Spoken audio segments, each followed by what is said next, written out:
Cibuk mosle jotoni kotor man mani koktoma abo nainin bagi kutum lakha borok kabang ma patimong mia horni dam neidai soti baki jar jorao kathalia bagaya chor abul kha ni abul khayer ni nogo blekhe kotor barmis python eba cibuk musle manlai mani patimong pati thayo mak nei cibuk musle mankha তাই নাইতুগি রমিকারিখা অসীম মজুমদার তাই লকাই দে হরनै মিলিওই অ জীবন রমনাইখা লগমানি 9 foot তাই 15 KG খাই হিলি বলংনি টংখরনো থাंनारना बागै दाउसु जरति 300 ता नि गोबां सिबुक मानमानि न बररगनि नकनि नावै बलंगो फियोगिरमानि कक्तमा कासे फैका चुवा चुखलाइका जात्रापुर थानानि बारदामानजों उसी प्रार्थना भूमिक তাই SI sub inspector Prasenjit Debnath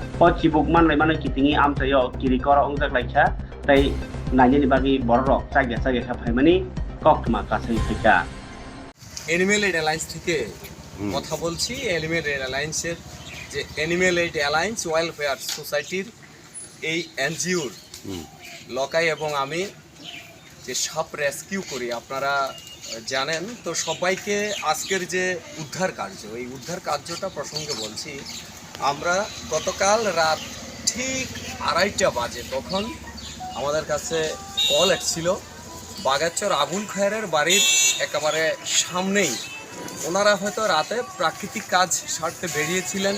তখন এই বার্মিস পাইথনটিকে ওনারা দেখেন এবং দেখে ওনারা খুব দ্রুত আমাদেরকে কল করেন। কল করার পর আমরা গভীর ঘুমে ছিলাম, তখন ওই ঘুম থেকে উঠে গিয়ে ওকে নিরাপদে রেস্কিউ করি এবং খাঁচাবন্দি করি।